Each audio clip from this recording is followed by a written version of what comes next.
Clara Sutton's fingers were still bleeding when she pulled her son from the wreckage. 7-year-old Eli wasn't crying. He hadn't cried since the flood took everything: their home, their livestock, their last hope of surviving winter. She pressed him against her chest, feeling his small heart racing like a trapped bird, and whispered the only lie she had left. "We'll be all right, baby. Mama's gonna fix this." But as she looked at the ruins of 3 years' work scattered across the Texas mud, Clara knew the truth. She had nothing left to fix anything with. If you want to see how one silent cowboy changed everything for this broken family, subscribe to our channel and watch until the end. Drop a comment telling us which city you're watching from. I love seeing how far Clara's story travels. The November wind cut through Mesquite Springs like a razor, but Clara Sutton barely felt it. Her hands were too busy digging. "Eli, stay back." The boy didn't move. He stood exactly where she'd put him, mud caking his thin legs up to the knees, his good ear turned toward her like he was trying to catch every sound she made. His other ear, the one damaged in the train robbery 2 years ago, faced the ruins of what used to be their home. Clara's fingers found something solid beneath the debris. She pulled hard, and her mother's medicine chest emerged from the mud, its brass hinges twisted but intact. Inside, her nursing supplies were soaked but salvageable. Bandages, carbolic acid, the forceps she'd used to deliver half the babies in 3 counties. "Thank God," she whispered. "Mama." Clara's head snapped up. Eli was pointing toward the ridge. A man sat on horseback watching them. Even from this distance, Clara recognized the silhouette, broad shoulders, straight posture, the kind of stillness that came from years of reading danger in open country. Jacob Callahan, the richest rancher in Mesquite Springs, the man who'd partnered with her dead husband in the Texas Rangers before Thomas got himself killed chasing train robbers, the man who hadn't spoken to her once in 2 years. Clara turned her back on him and kept digging. The flood had come 3 days ago, but the town's response had come faster. Pastor Williams had delivered the verdict yesterday, standing on the steps of Mesquite Springs' only church, with his Bible clutched like a weapon. "The Lord tests those he loves," he'd said, his eyes sliding past Clara like she was already a ghost. But some trials are warnings. Some women carry darkness with them. Clara had stood in the back, Eli's hand gripping hers so tight she could feel his bones. She'd watched the congregation nod, watched Mrs. Henderson from the general store whisper to her neighbor, watched the blacksmith, the same blacksmith whose wife Clara had saved from childbed fever, look away when she met his eyes. Cursed woman. Bad luck widow. The whispers had followed her since Thomas died. Now they'd finally won. "Mama, he's coming." Clara didn't look up. Her hands found Eli's drawing tablet miraculously dry beneath a fallen beam, and she set it aside with the medicine chest. 2 possessions saved from a lifetime of building. Hoofbeats approached. Stopped. "Mrs. Sutton." His voice was deeper than she remembered. Rougher, like he'd spent the last 2 years swallowing words instead of speaking them. "Mr. Callahan, you need help." Clara stood slowly, wiping her bloody hands on her ruined dress. Jacob Callahan sat astride a black stallion that probably cost more than her entire homestead had been worth. His face was weathered by 40-odd years of Texas sun, and his eyes were the color of storm clouds, gray and hard, and impossible to read. "I need a lot of things," Clara said. "Help ain't one of them. You'll freeze tonight." "Then I'll freeze." Jacob's jaw tightened. "The boy, too." The words hit Clara like a slap. She looked at Eli, really looked at him for the first time since the flood. His lips were pale. His small frame shook beneath the torn blanket she'd wrapped around his shoulders. His eyes, Thomas's eyes, watched her with a trust she didn't deserve. "What do you want, Mr. Callahan? I want you to stop being a fool." Clara's hands curled into fists. "Excuse me." Jacob dismounted in one fluid motion, his boots hitting the mud with a sound like a judge's gavel. He walked past her without waiting for permission and began sorting through the debris with the efficiency of a man who'd done this before. "Your foundation's gone," he said, not looking at her. "Timbers are rotted through flood, just finished what time started. You rebuild here, you'll be doing it again next spring." "I didn't ask for your assessment." "No, you asked to freeze to death with your 7-year-old son." Jacob pulled a waterlogged trunk from the rubble, set it aside. "Pride's a luxury, Mrs. Sutton. Staying alive ain't." Clara wanted to scream at him, wanted to tell him exactly where he could put his opinions and his charity and his sudden interest in her welfare after 2 years of silence. But Eli coughed. It was a wet sound deep in his chest, the kind of cough that had killed 3 children in Mesquite Springs last winter. Clara was at his side before the sound finished echoing, her hand on his forehead, her nurse's instincts overriding everything else. Warm. Too warm. "How long?" Jacob asked. He was beside her, suddenly close enough that she could smell leather and horses, and something else, wood smoke maybe, or just the particular scent of a man who worked for a living despite his wealth. "He was fine this morning." "He wasn't fine this morning. You just didn't want to see it." Clara's head snapped up, fury building in her chest, but Jacob was already lifting Eli into his arms, handling the boy with surprising gentleness for a man his size. "Put him down." "No, Mr. Callahan." "My barn's warm." Jacob was already walking toward his horse. "Got a stove, blankets, clean hay. Boy needs to be dry and warm before that cough turns into something worse." "I said put him down." Jacob stopped, turned. His gray eyes met hers with an intensity that made her breath catch. "Your husband saved my life 3 times in the Rangers, Mrs. Sutton. Made me promise if anything happened to him, I'd watch over his family." His voice cracked slightly on the last word. "I've been keeping that promise from a distance for 2 years because you made it clear you didn't want help. But I ain't watching his son die of pneumonia because you're too proud to accept a roof." Clara stood frozen, the wind cutting through her wet clothes, her bloody hands shaking at her sides. Thomas had never mentioned a promise. Never mentioned Jacob Callahan at all, except in passing, a partner from his Ranger days, nothing more. "Why didn't you?" she started. "One night," Jacob interrupted. "That's all I'm asking. Get the boy warm, get him fed, figure out your next move in the morning." He paused. "You can hate me just as well from a dry barn as a mud pile." Eli coughed again, and Clara felt something break inside her chest. One night. Jacob's ranch sprawled across 3,000 acres of Texas hill country, but the main house sat dark and empty as they approached. Clara counted 6 windows, all of them black. A house built for a family occupied by a ghost. The barn, though the barn glowed with lamplight. "You were ready," Clara said, as Jacob helped her down from the wagon he'd had waiting on the ridge. "You had the wagon loaded before the flood even hit." Jacob lifted Eli from the wagon bed, the boy's small body limp with exhaustion against his broad chest. "I've been ready for 2 years." "Why?" He didn't answer, just carried Eli into the barn and laid him on a bed of clean hay that had clearly been prepared in advance. Blankets were already stacked nearby. A pot of something that smelled like beef stew sat warming on the cast-iron stove. Clara watched him work, stoking the fire, arranging blankets around Eli, pouring water into a tin cup, and felt the foundations of her understanding shift beneath her. "You've been watching us." "Yes." "All this time? The day I couldn't afford feed, and somehow a sack appeared at my door?" "Yes." "The medicine for Eli's ear when Dr. Patterson refused to treat us?" "Yes." Clara sank onto a hay bale, her legs suddenly unable to support her weight. 2 years. 2 years of mysterious help, appearing exactly when she needed it, and she'd never once suspected the silent rancher who'd avoided her at every social function and church service. "I thought you blamed me," she whispered. "For Thomas." Jacob's hands stilled on the blanket he was tucking around Eli.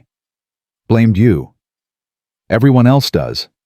Said I should have stopped him from going after those train robbers. Said a good wife would have..." Those people are fools. The words came out hard-edged with an anger Clara hadn't expected. Jacob straightened slowly, his back to her, and she saw his shoulders rise and fall with a breath that seemed to cost him something. Thomas didn't die because of you, Mrs. Sutton.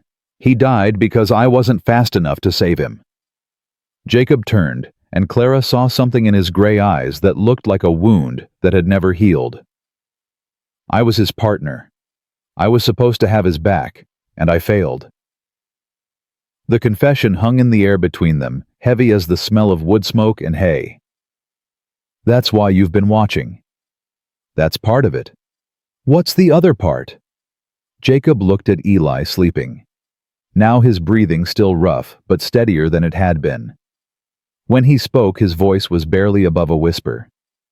Because he made me promise. Last thing he said before he died while I was trying to stop the bleeding. Jacob's voice cracked. He said, "Take care of Clara and the boy Jake. Promise me." And I promised. Clara felt tears building behind her eyes, hot and unexpected. She hadn't cried when she'd learned about Thomas's death, hadn't cried at the funeral, or during the long months afterward when the town turned against her. She'd been too busy surviving to waste time on tears.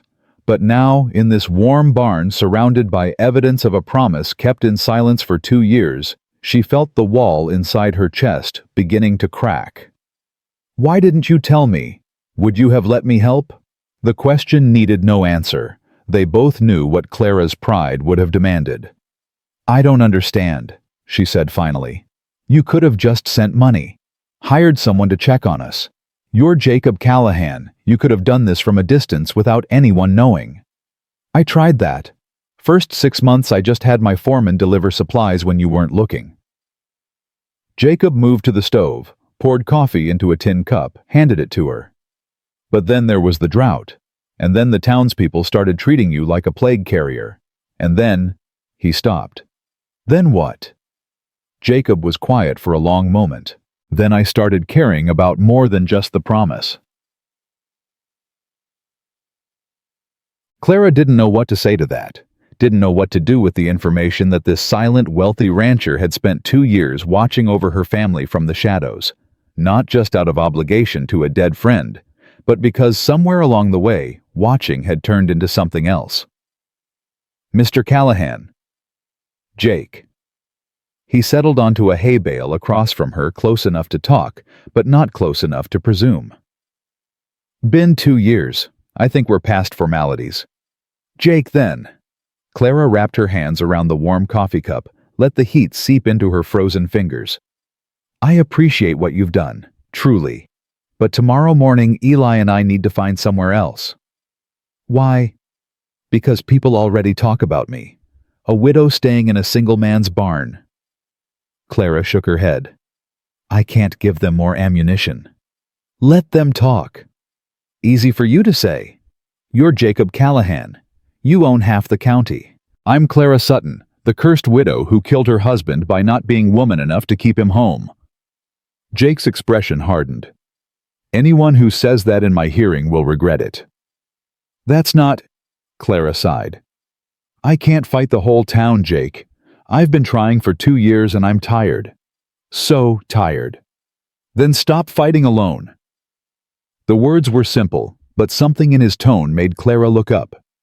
Jake was watching her with an intensity that made her pulse quicken, not with fear, but with something she hadn't felt since Thomas died. What are you suggesting? I'm suggesting you stop seeing help as weakness. I'm suggesting you let me rebuild your cabin properly, this time stone foundation, solid timber, the kind of construction that'll last 50 years. Jake leaned forward. And I'm suggesting we do it together as partners, so nobody can say you took charity. Partners. You know nursing.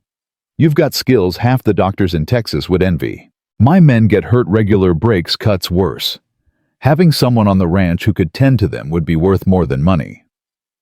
It was a face-saving fiction, Clara realized.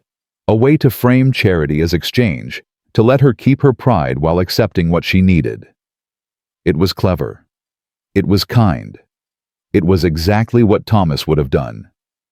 You're very like him, she said softly. Thomas. He always found ways to help people without making them feel small.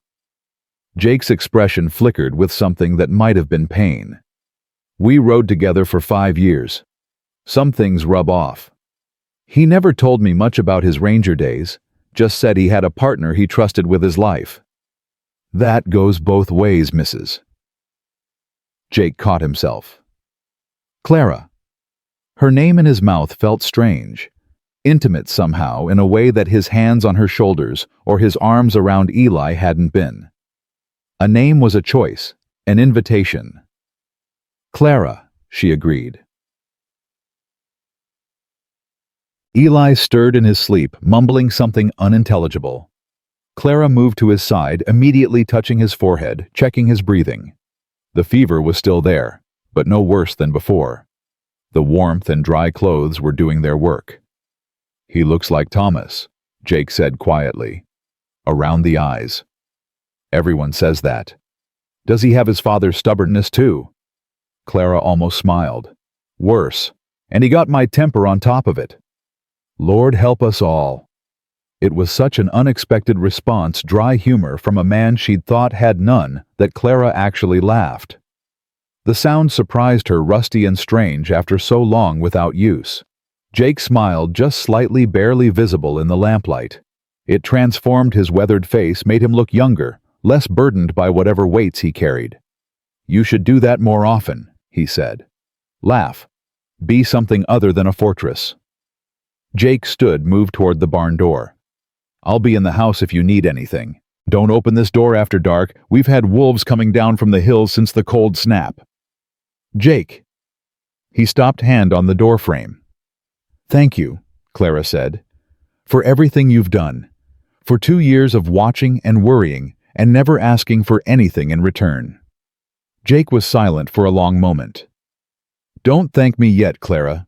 Tomorrow's gonna bring trouble, and I reckon it's the kind that's been building for a while. What do you mean?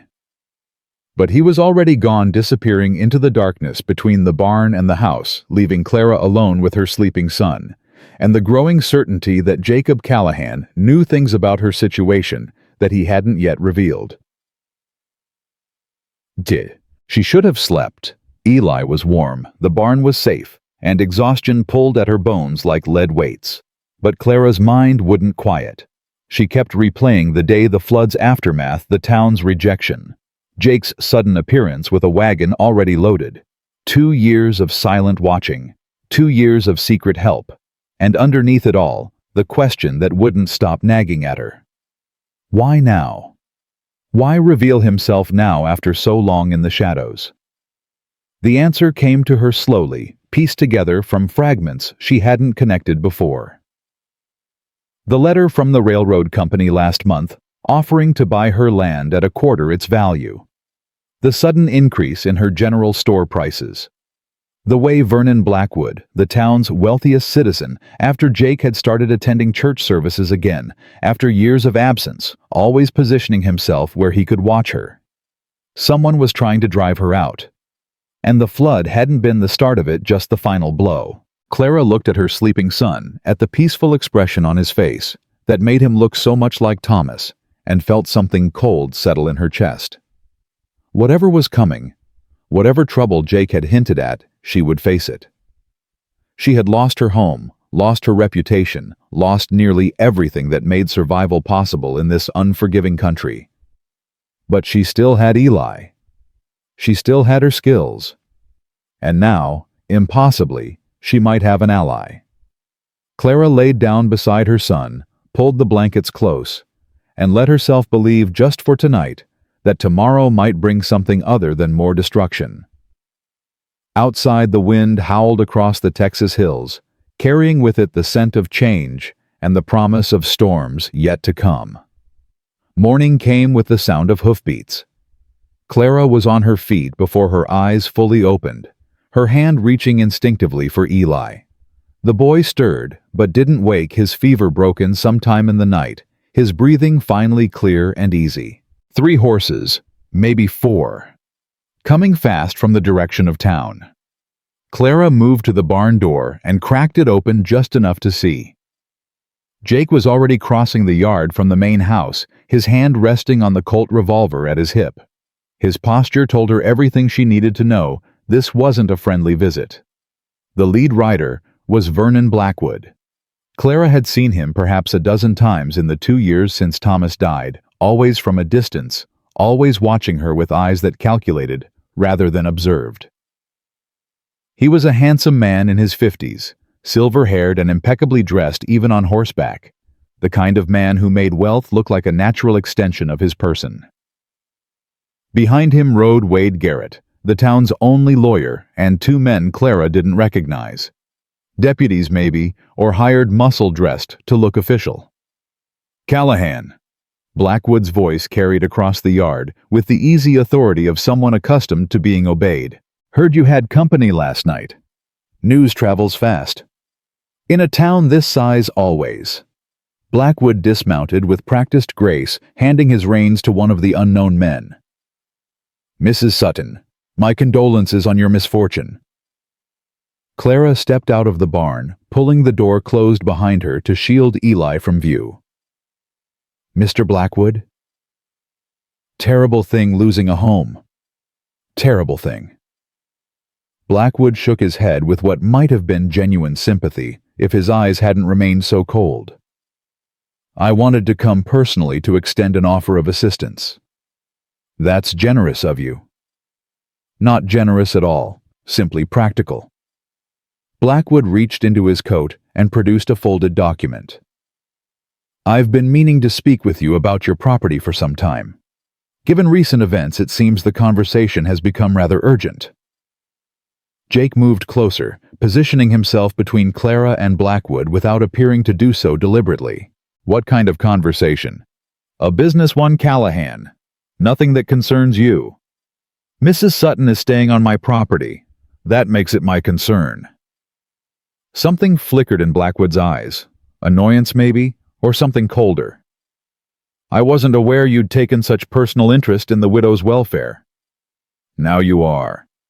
The tension between the 2 men crackled like heat lightning. Clara watched them measure each other, 2 predators recognizing a threat, and felt the ground beneath her feet shift in ways she didn't fully understand. "Mrs. Sutton," Blackwood said, his attention returning to her with visible effort. "I'm prepared to offer you $800 for your homestead. Cash today, no complications." $800. It was a fortune for a widow with nothing. It was also less than a quarter of what the land was worth. "That's very kind," Clara said carefully. "But I'm not interested in selling." Blackwood's smile didn't waver. "Perhaps you misunderstand your situation. Your home is destroyed. Your credit in town is, shall we say, limited. Winter is coming and you have a young son to consider." He paused, let the words sink in. $800 could take you somewhere warm. California, perhaps. Somewhere you could start fresh without the unfortunate reputation that seems to follow you here. "My reputation." "People talk, Mrs. Sutton. Surely you've noticed." Blackwood's voice dripped with false sympathy. "Some women carry bad luck with them. It's not fair, of course, but it's reality. A fresh start might be exactly what you and your boy need." Clara felt anger building in her chest, hot and familiar. "What I need, Mr. Blackwood, is for people to mind their own business." "Clara." Jake's voice was quiet warning, but Clara was past warnings. 2 years of whispers and turned backs and slow strangulation had built a pressure inside her that demanded release. "You want my land," she said flatly. "Why?" Blackwood's smile finally faltered. "I don't know what you mean." $800 for 40 acres of scrub and a destroyed cabin. Nobody pays that kind of money for charity, Mr. Blackwood. So what do you actually want? The silence stretched between them like a held breath. "Perhaps we should discuss this another time," Blackwood said finally. "When you're less emotional." "I'm not emotional. I'm asking a direct question." "And I've given you a generous offer." Blackwood's voice had lost its warmth. "I suggest you consider it carefully. Opportunities like this don't come twice." He remounted his horse with the same practiced grace he'd shown dismounting, but Clara caught something in his expression that hadn't been there before. Frustration. Maybe even anger. "Callahan," Blackwood said, settling into his saddle. "A word of advice. Be careful whose battles you choose to fight. Some wars aren't worth winning." "I'll keep that in mind." Blackwood nodded once, a sharp gesture that managed to convey both dismissal and threat, and turned his horse toward town. His men followed, leaving Clara and Jake standing in the morning chill with the weight of unspoken conflict heavy between them. "That wasn't smart," Jake said quietly. "Probably not. You made an enemy just now." Clara watched Blackwood's retreating form until it disappeared over the ridge. "I think I already had one. I just didn't know his name." Jake was quiet for a long moment. Then he turned to face her fully, his gray eyes serious in a way that made her stomach tighten. "There's something you need to know. Something I should have told you last night." "What?" "Your husband didn't die chasing train robbers." The words hit Clara like a physical blow. "What are you talking about?" "The official story bandits shoot out Thomas caught in the crossfire. It's not true." Jake's voice was rough-pained. "Thomas was investigating something. Someone. He'd found evidence of land fraud, water rights manipulation, people being driven off their property through intimidation and legal tricks." Clara's mind raced, trying to connect pieces that had never fit together properly. Land fraud. The railroads coming through this region in the next few years. Whoever controls the water rights controls everything cattle farming development. Thomas figured out that someone was systematically acquiring property along the proposed route using forged documents and manufactured debts. And this someone killed him. Jake's jaw tightened. "I can't prove it. But the timing was too convenient. Thomas was getting close to naming names, and then suddenly he's dead in what looked like a random robbery." Clara felt the world tilting beneath her feet. For 2 years, she'd accepted the official story. Random violence. Wrong place, wrong time. The kind of senseless tragedy that the frontier produced with terrible regularity. But this was something else entirely. "Blackwood," she whispered. "I don't know, not for certain." Jake ran a hand through his hair, a gesture of frustration that seemed uncharacteristic for such a controlled man. "Thomas never told me who he suspected. Said it was safer if I didn't know in case something happened to him." "But you think it's Blackwood?" "I think Vernon Blackwood has acquired more property in the last 3 years than anyone else in the territory. I think he has connections to the railroad surveyors. And I think your 40 acres sits right on top of the best water source in 20 miles. Clara thought about the letter from the railroad company. The sudden increase in her store prices. The flood that had destroyed her home so conveniently, leaving her desperate enough to consider any offer. "He's been planning this," she said slowly. "For how long?" "Since before Thomas died, I reckon. Your husband was the only one who'd figured out what was happening. With him gone, and you discredited as a cursed widow. No one would believe me if I tried to expose him. No one would even listen." Clara turned away, pressing her hands against her face, as the full scope of what she was facing became clear. This wasn't just about her land. This was about her husband's murder. About a conspiracy that had been building for years. About a man powerful enough to kill a Texas Ranger and make it look like an accident. "Why didn't you tell me this before?" "Because I couldn't prove anything. Because you'd already lost so much." Jake's voice was gentle but honest. "Because I thought if I just watched over you, kept you safe eventually, I'd find the evidence Thomas couldn't." "And did you?" "Some. Not enough." Jake moved closer, lowered his voice. "But Blackwood just made a mistake. Coming here making that offer in front of witnesses, he's getting impatient. The railroad survey team is due next month. Whatever he's planning, he needs your land before they arrive." Clara turned to face him. "So what do we do?" "We don't do anything. You take Eli somewhere safe, and I handle Blackwood." "No." The word came out harder than Clara intended, sharp enough to make Jake's eyebrows rise.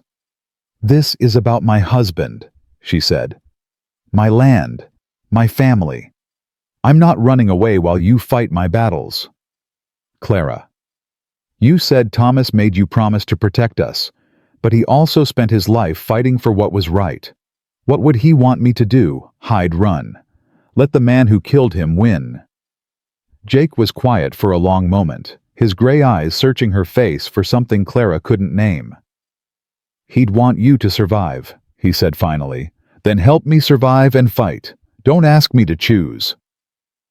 The barn door creaked open behind them, and Eli appeared in the gap, his small face still pale, but his eyes alert. He looked from Clara to Jake, and back again, then held up his drawing tablet. The picture showed 3 figures, a woman, a boy, and a tall man standing together in front of a house. Around them, smaller figures lay fallen on the ground, clearly defeated. "Smart boy," Jake murmured. "He understands more than people think." Eli walked to Jake and tugged on his sleeve until the rancher bent down to his level. Then, with the solemnity of a judge passing sentence, the boy pointed at the tall figure in the drawing and said his first full sentence in 2 years. "You're gonna help Mama win." It wasn't a question. Jake looked at Clara over Eli's head, and something passed between them, an understanding, a commitment, a shared recognition that they had crossed a line that couldn't be uncrossed. "Yeah?" Jake said quietly.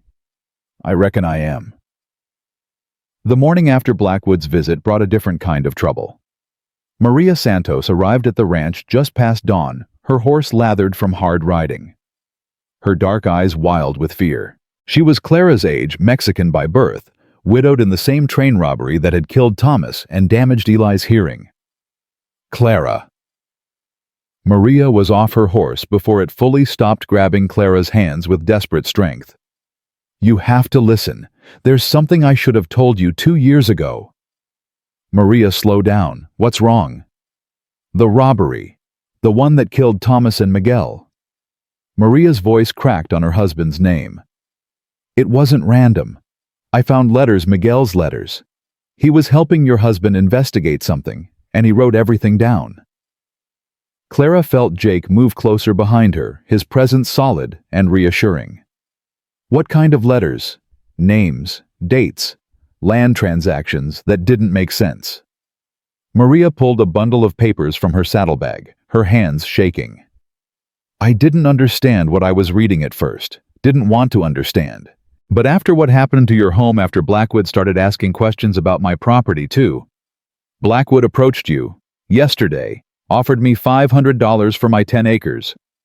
Maria laughed bitterly. 10 acres of rock and mesquite that wouldn't support a single cow. Why would anyone pay that much? "Water," Jake said quietly. Both women turned to look at him. "Your land borders Clara's on the east side. Together they control access to Willow Creek's headwaters." Jake's expression was grim. Blackwood needs both properties to complete his water rights scheme. Maria pressed the letters into Clara's hands. "These prove it. Miguel documented everything, the forged signatures, the bribed officials, the threats against families who wouldn't sell. He was going to take it to the territorial marshal, but then the robbery happened." "It wasn't a robbery." Maria's voice dropped to a whisper. "Miguel's letters name the men who attacked the train. They weren't bandits, Clara. They were hired. And the man who hired them—" "Don't." Jake stepped forward, his hand raised in warning. "Don't say that name out loud. Not here. Not now." Maria's mouth snapped shut, but her eyes said everything her voice couldn't. Clara looked down at the letters in her hands. 2 years of grief. 2 years of struggling alone. 2 years of being treated like a curse. And the truth had been hiding in a dead man's papers the whole time. "Why didn't you tell me?" she asked, her voice barely steady. "I was afraid." Maria's eyes filled with tears. "I saw what happened to your husband for asking questions. I saw what happened to you for being connected to him. I thought if I just kept quiet, kept my head down, I'd be safe. And now Blackwood's coming for my land too. Now I realize there's no safety in silence." Maria gripped Clara's arm. "We have to fight him, Clara, together. It's the only way either of us survives." Jake took the letters from Clara's hands and began reading them with the focused intensity of a man who'd spent years waiting for exactly this kind of evidence. "This is good," he said after several minutes. "Not enough to hang Blackwood, but enough to start an official investigation." "Then we take it to the marshal," Clara said. "The territorial marshal is 300 miles away. By the time we got there and back, Blackwood would have figured out what we're doing." Jake looked up from the papers. "We need to be smarter than that." "How?" "We make him think he's winning. Let him believe you're desperate considering his offer. Meanwhile, we document everything, gather more evidence, build a case so strong that even his connections can't save him. That could take months. Or it could take days if we're lucky." Jake's eyes met Clara's. "Father Whitmore, the reverend at the colored church outside town. He's got connections to the territorial governor's office. If we can get this evidence to him, he can get it to people Blackwood can't buy." Clara thought about Thomas, about the investigation he'd been running in secret, about the price he'd paid for asking questions. She thought about Eli sleeping in the barn, finally healing from a fever that had nearly killed him. She thought about the life she'd built from nothing, destroyed in a single night by forces she was only now beginning to understand. "If we do this," she said slowly, "if we go after Blackwood, there's no going back. He'll know we're a threat. He'll come at us with everything he has. Yes. He might kill us, like he killed Thomas. Yes." Clara looked at Maria, at Jake, at the letters that represented her husband's final legacy. 2 years ago, she'd been a schoolteacher with a loving husband and a happy son. Now, she was a widow, a social outcast, a woman with nothing left to lose except the child sleeping in a borrowed barn. "Then we better make sure we win," she said. The planning session lasted until noon. Jake spread a map across the table in his kitchen the first time Clara had been inside the main house and began marking positions, routes, vulnerabilities.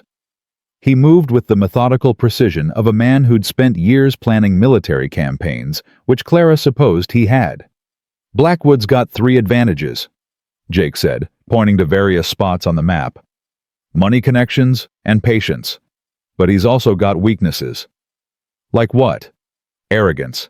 He's spent so long getting everything he wants, he's forgotten what it feels like to lose." Jake tapped a spot near Clara's destroyed homestead. "And impatience. The railroad survey team arrives in 3 weeks. Whatever he's planning, he needs to move fast. So we use that against him." "Exactly.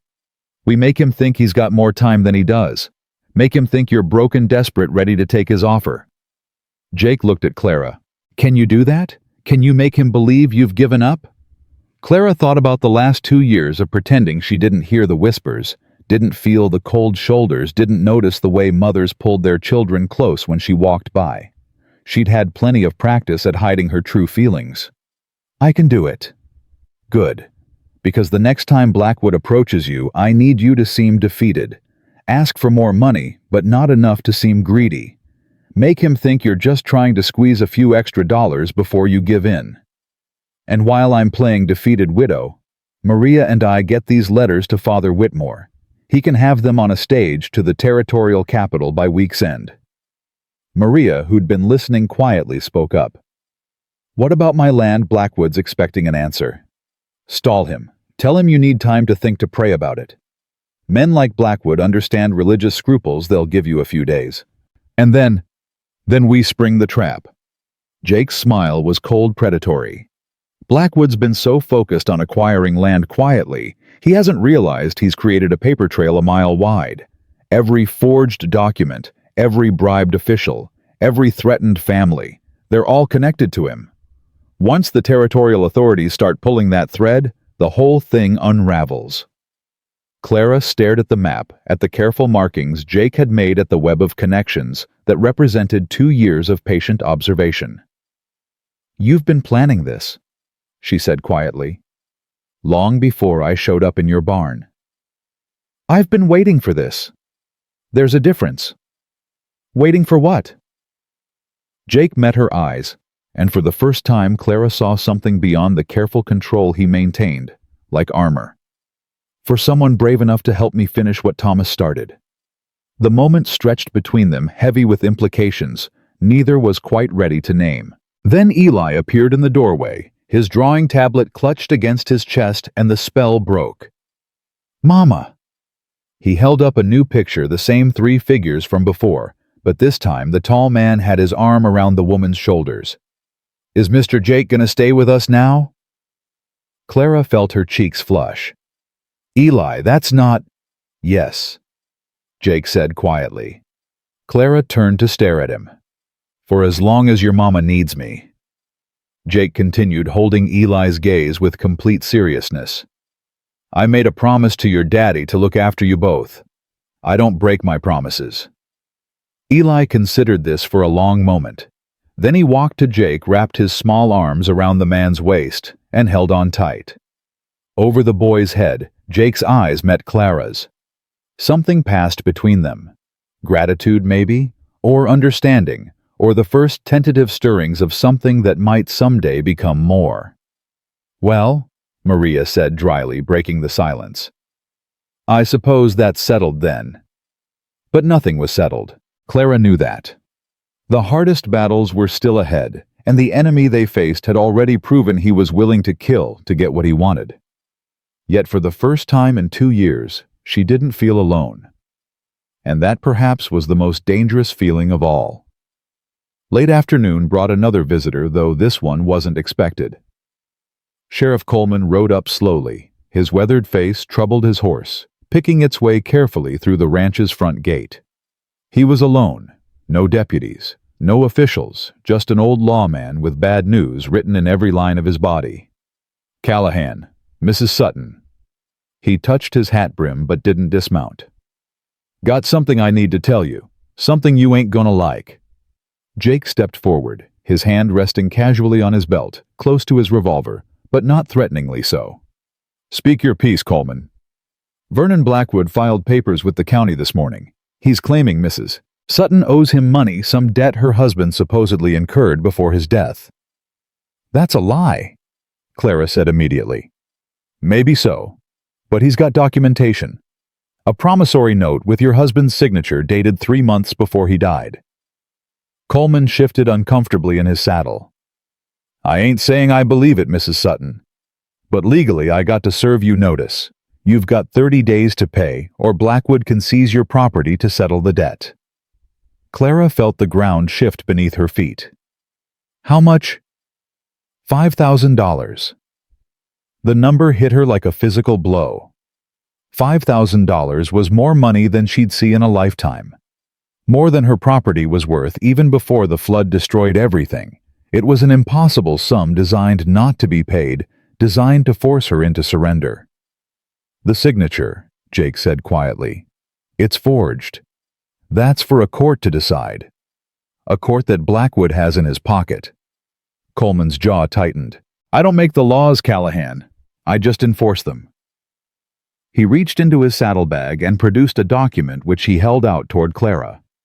"I'm sorry, ma'am. Truly I am." Clara took the paper with numb fingers. The legal language swam before her eyes, but the meaning was clear enough. In 30 days, she would lose everything she had left. "There's one more thing," Coleman said, his voice dropping. "Blackwood's also filed a petition for emergency custody of your son. Claims the boy's being raised in unsafe conditions, that a widow living in a man's barn ain't fit to be a mother." The world went red. Clara was moving before she realized it, stepping toward Coleman's horse with her hands clenched into fists and fury burning in her chest. Jake caught her arm, held her back. "He can't take my son." "The court will decide that too, ma'am. I'll kill him first." The words came out cold, flat, absolutely sincere.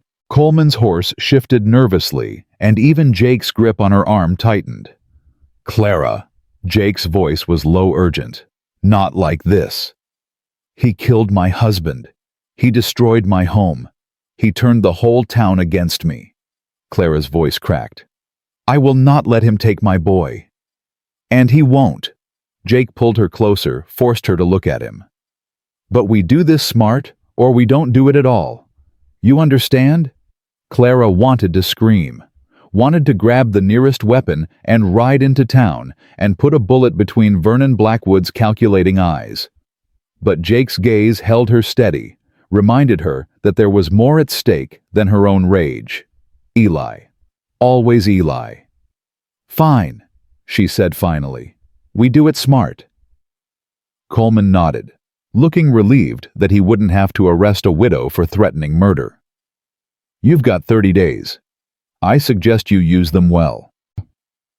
He rode away without looking back, and Clara stood in the fading afternoon light, clutching documents that represented her complete destruction. He's overplayed his hand, Jake said quietly. What?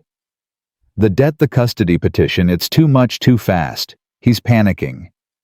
Jake took the papers from her hands, examined them with the same focused intensity he'd shown with Maria's letters. Blackwood spent years being patient, moving carefully. Now he's making big moves, taking risks. Something spooked him. What could spook a man like that? Jake looked up at her, and something like hope flickered in his gray eyes. Us, he said simply. You not taking his offer. Me standing with you. Maria's letters. He knows he's not the only one with a plan anymore. Clara thought about the idea that her defiance, her stubborn refusal to be broken, had rattled a man who'd seemed untouchable. So what do? We hit back. Tonight. The words hung in the air between them, dangerous and full of promise. How? Jake's smile was cold.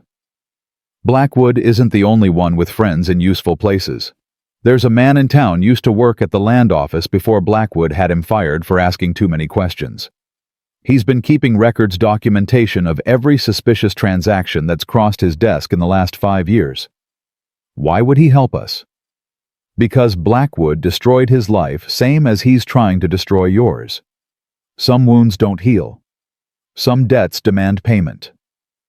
Clara looked toward the barn, where Eli was playing with one of Jake's gentler horses under Maria's watchful eye. Her son was laughing, actually laughing for the first time in longer than she could remember. She'd spent 2 years trying to protect him by being invisible, by accepting every indignity the town heaped on her, by building walls so high she'd nearly suffocated behind them. Maybe it was time to stop hiding and start fighting. Tonight, she agreed. Jake nodded, and something shifted between them, a recognition that they'd moved past whatever careful boundaries had existed before. They were partners now, in the truest sense of the word. And partners watched each other's backs no matter what came next. They rode out after midnight. Clara had never broken the law before, not even the small transgressions that frontier life sometimes demanded. But as she followed Jake through the darkness toward Mesquite Springs, she felt something shift inside her chest, a hardening, a settling, the recognition that justice and legality weren't always the same thing. The man's name is Henry Coldwell, Jake said quietly, his horse matching pace with hers. He kept the land office records for 12 years before Blackwood had him removed. They claimed he was stealing forged evidence to prove it, destroyed his reputation so completely nobody in town would hire him. Where is he now? Living in a shack behind the old livery stable. Drinks too much, talks to himself. People think he's crazy. Jake's voice carried an edge of anger. But he's not crazy, Clara. He's broken. There's a difference. And he has evidence. He has everything. Every suspicious transaction, every forged signature, every bribe that crossed his desk. He kept copies of it all hidden, where nobody would think to look. Jake glanced at her. The question is whether he'll trust us enough to share it. They reached the edge of town just before 2 in the morning. Mesquite Springs was dark and silent, its inhabitants locked behind shuttered windows and bolted doors. Clara had walked these streets hundreds of times as a schoolteacher, as a wife, as a respected member of the community. Now she crept through them like a thief, hunted by the very people she'd once served. The livery stable sat at the far end of Main Street, its wooden walls sagging with age and neglect. Behind it, barely visible in the moonlight, a small shack huddled against the back fence like an afterthought. Jake dismounted and tied his horse to a post. "Wait here." "No." "Clara, if this man needs to trust us, he needs to see both of us, not just the rancher who might have his own agenda." Clara swung down from her horse, her feet hitting the ground with a soft thud. "I'm the one Blackwood hurt most recently. That makes me the most believable." Jake looked like he wanted to argue, but something in her expression stopped him. "Fine, but stay behind me until we know it's safe." They approached the shack carefully, Jake's hand resting on his revolver. Clara's heart pounding so hard she was certain the whole town could hear it. The door was nothing more than a piece of rotted wood, hanging from leather hinges, and the smell that emanated from within made Clara's eyes water. Jake knocked twice, paused, then knocked 3 more times in a specific pattern. Silence. Then a voice rough with sleep and alcohol. "Who's there?" "Jake Callahan, I need to talk to you, Henry." More silence. Clara could hear movement inside, shuffling footsteps, the clink of glass against glass, muttered curses. Finally, the door cracked open, revealing a single bloodshot eye. "Callahan, you finally come to finish what Blackwood started. I've come to help you finish him." The eye widened slightly. The door opened a few more inches, and Clara got her first good look at Henry Coldwell. He had been a handsome man once, she could tell. The bone structure was still there beneath the bloated flesh, the intelligence still flickered in eyes dulled by drink. But years of disgrace and poverty had done their work, turning a respected official into something that barely resembled a human being. "Who's she?" "Clara Sutton, Thomas Sutton's widow." Henry's expression changed instantly. The suspicion faded, replaced by something that might have been recognition or guilt. "Thomas," he whispered. "God in heaven. Thomas. You knew my husband." Henry laughed, a hollow sound without humor. "Knew him, lady. Your husband was the only person in this whole rotten town who believed me when I said Blackwood was dirty. He was building a case using my records, connecting the dots nobody else could see." The old man's voice cracked. "And then he died, and I got fired, and every piece of evidence disappeared like smoke." "Not every piece," Jake said quietly. Henry went very still. "What do you mean?" "I mean, you're not as broken as people think, Henry. I mean, you've been sitting on copies for 3 years, waiting for someone to come along who could actually use them." The silence stretched between them like a held breath. Clara watched Henry's face, watched the war playing out behind his bloodshot eyes, fear against hope, caution against desperation. "How do you know that?" "Because it's what I would have done." Jake stepped closer, lowering his voice. "Blackwood's coming after Mrs. Sutton now. Filed papers this morning, forged debt custody petition for her son. He's using the same playbook he used on you, on a dozen other families. But this time, we're going to stop him." "Stop him." Henry laughed again, but there was something different in it now. Something that sounded almost like possibility. "You got any idea how powerful that man is? He owns the sheriff. He owns the judge. He's got connections all the way to the territorial capital." "He doesn't own everybody," Clara said, speaking for the first time since they'd arrived. "He doesn't own Father Whitmore. He doesn't own the territorial marshal. And he doesn't own us." Henry turned to look at her, really look at her for the first time. His eyes traveled over her worn dress, her calloused hands, the fierce determination in her expression. "You're Thomas's wife," he said slowly. "I remember now. He talked about you sometimes. Said you were the strongest person he knew." "Then help me prove him right." Henry was quiet for a long moment. Then he stepped back from the door and gestured them inside. The shack was exactly as terrible as Clara had expected, filthy, cramped, reeking of alcohol and despair. But Henry moved with sudden purpose, shoving aside piles of debris until he reached a loose floorboard in the corner. 3 years, he muttered as he pried up the board.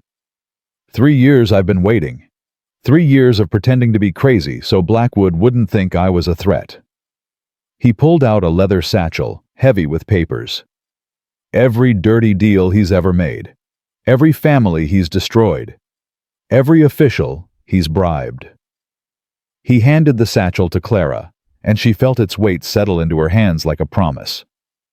"There's enough in there to hang him twice over," Henry said. "But it won't matter if you can't get it to someone he can't touch." "Father Whitmore," Jake said. "He has connections to the governor's office." "Whitmore's good, honest, but Blackwood knows about him." Henry's voice dropped. "He's had men watching the colored church for months. Anyone who goes in gets followed, documented. Whitmore can't sneeze without Blackwood knowing about it." Clara felt her hope deflating like a punctured balloon. "Then how do we get the evidence out?" Henry smiled the first genuine smile she'd seen from him. "That's where it gets interesting. See, Blackwood's been so focused on watching Whitmore, he forgot about someone else. Someone with even better connections." "Who?" "My sister, Margaret Coldwell. She married a man named Harrison Territorial Marshal who got himself killed in the line of duty 2 years back. His brother still works in the governor's office." Henry's smile widened. "Margaret lives about 30 miles north in a little town called Cedar Ridge. Nobody knows she's connected to me. I made sure of that when everything fell apart. She's been waiting for this moment almost as long as I have." Jake exchanged a glance with Clara. "Can she be trusted?" "With my life, with yours too." Henry's expression grew serious. "But getting to her won't be easy. Blackwood's got men on all the main roads watching for anyone who might be carrying trouble his way. You'll have to go cross-country through Comanche territory." "Comanche territory," Clara repeated. "I know it sounds bad, but there's a chief out there, Running Deer they call him, who hates Blackwood almost as much as I do. The man tried to buy sacred land from the tribe, offered them whiskey, and broken promises. Running Deer's been waiting for a chance to see him fall." The information tumbled through Clara's mind, reshaping possibilities she hadn't known existed. An ally in the wilderness. A path that Blackwood's men wouldn't expect. A chance slim but real to get the evidence where it needed to go. "I'll go," she said. Both men turned to stare at her. "Clara, no." Jake's voice was flat, final. "It's too dangerous." "It has to be me. You're too well known. Blackwood's men would recognize you in a heartbeat. Maria can't leave her property without raising suspicion. But me?" Clara smiled grimly. "Everyone thinks I'm a broken widow hiding in your barn. Nobody expects me to do anything but cry and wait for Blackwood to finish destroying me." "She's right," Henry said quietly. "A woman traveling alone wouldn't draw the same attention as a man. Especially a woman everybody's already written off." Jake's jaw tightened. "I won't let you ride through Comanche territory alone." "Then come with me. Part of the way, at least." Clara touched his arm, felt the tension thrumming through his muscles. "We can't fight Blackwood if we're too afraid to take risks, Jake." Thomas understood that. It's why he kept investigating even when he knew it was dangerous. Thomas died. Thomas died fighting for something that mattered. "Would you rather I live as a coward?" The question hung between them, sharp and unanswerable. Clara watched Jake struggle with it, watched the protective instinct war against his respect for her determination. Finally, he nodded. "We leave at dawn. Henry, you stay here. Keep acting crazy. Keep your head down. If Blackwood finds out you helped us..." "He'll kill me. I know." Henry shrugged. "I've been dead for 3 years anyway. At least this way it means something." They slipped out of the shack just as the first hints of gray began to lighten the eastern horizon. Clara clutched the satchel against her chest, feeling the weight of hope and evidence, and 3 years of patient waiting. They were almost to their horses when a voice cut through the darkness. "Well, well, isn't this interesting?" Clara's blood turned to ice. Wade Garrett stepped out of the shadows, a pistol in his hand, and a smile on his face that made her skin crawl. Behind him, 2 more men emerged, rough-looking, armed with the cold eyes of professionals who didn't ask questions about their work.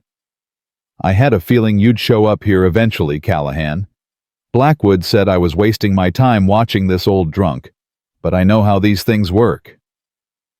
Garrett's smile widened. What's in the bag, Mrs. Sutton? Clara's mind raced. The satchel contained every piece of evidence they needed to destroy Blackwood, if Garrett got his hands on it. Nothing, she said. Just some old clothes Henry gave me. Really? Garrett gestured with his pistol. Then you won't mind if I take a look.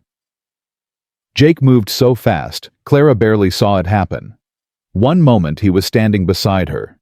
The next he was between her and Garrett, his own revolver drawn and leveled at the lawyer's chest. I don't think so. Garrett's smile faltered. You're making a mistake, Callahan. Blackwood has resources you can't imagine. Men, money, influence that reaches all the way to Washington. You really want to bet your life on a widow and some dusty papers? I've bet my life on less. The standoff stretched between them, tension crackling like summer lightning. Clara could see Garrett calculating the odds 3 men against 1, but Jake Callahan had a reputation that preceded him. The man had been a Texas Ranger for 15 years. He'd killed more outlaws than most men had met. Garrett was a lawyer, not a gunfighter, and they both knew it.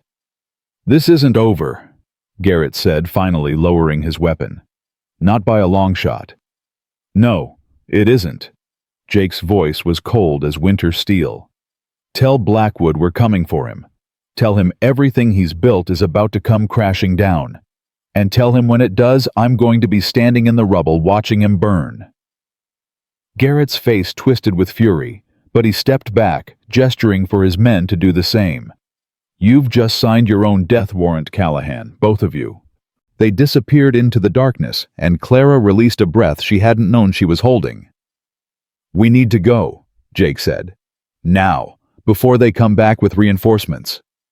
They mounted their horses and rode hard toward the edge of town, the satchel bouncing against Clara's side with every stride. Behind them, the first rays of sunlight broke over the horizon, painting the Texas sky in shades of fire and blood. But Clara barely noticed. Her mind was already racing ahead, planning the journey to come the dangers they would face, the allies they needed to find. Blackwood knew they were coming now. The element of surprise was gone. But they had something more powerful than surprise. They had the truth. And one way or another, they were going to make sure the world heard it. They rode through the morning without stopping, pushing their horses hard toward the ranch. Clara's arms ached from clutching the satchel, but she refused to secure it to her saddle. If something happened, if they were ambushed, if she fell, she needed to know exactly where the evidence was at every moment. Jake rode beside her in grim silence, his eyes constantly scanning the horizon for threats. The easy partnership they'd developed over the past few days had shifted into something more urgent, more desperate. They reached the ranch just past noon to find chaos. Maria stood in the yard, a shotgun in her hands, her face streaked with tears. Eli sat behind her on the porch steps, his drawing tablet clutched against his chest, his small body shaking with silent sobs. They came, Maria said, before Clara could even dismount. An hour after you left, 3 men official-looking with papers from the court. Clara's heart stopped. Eli, I didn't let them take him. Told them they'd have to shoot me first. Maria's voice cracked. But they'll be back, Clara. They said they'd be back with the sheriff and a warrant. Clara was off her horse in an instant, running to her son and pulling him into her arms. Eli buried his face against her shoulder, his small hands fisting in the fabric of her dress, his body trembling against hers. It's okay, baby, she whispered. Mama's here. Mama's not going to let anyone take you. But even as she spoke the words, she knew they might be a lie. Jake was already moving barking orders to Maria, checking sightlines and defensive positions with the practiced efficiency of a man who'd defended worse positions against worse odds. They'll come back with force this time, he said. Blackwood's done playing nice. He knows we have the evidence. Then we leave now. Clara looked up from Eli's hair, her jaw set with determination. We ride for Cedar Ridge, all of us. Clara, that's 30 miles through rough country. With a child? With my child, my son. Clara stood, lifting Eli with her, the boy's legs wrapping around her waist. I am not leaving him here for Blackwood's men to snatch while I'm gone. Either he comes with us, or I don't go at all. Jake looked like he wanted to argue, but something in her expression stopped him. He'd learned Clara realized that certain battles weren't worth fighting. Maria stays, he said finally. Someone needs to be here when the sheriff comes, or they'll know we've run. She can buy us time. Maria nodded, her grip tightening on the shotgun. I'll tell them you went to town. Stall them as long as I can. You could get hurt? I've been hurt before. Maria's eyes met Clara's. Go. Get that evidence to someone who can use it. Make Thomas and Miguel's deaths mean something. Clara wanted to argue, wanted to insist that Maria come with them, but there was no time. Even now, Blackwood's men could be regrouping, planning their next move. They were mounted and riding within minutes, Eli seated in front of Clara on her horse, his small body pressed against hers. The satchel hung from Jake's saddle. Now he'd insisted, saying he could protect it better if his hands were free.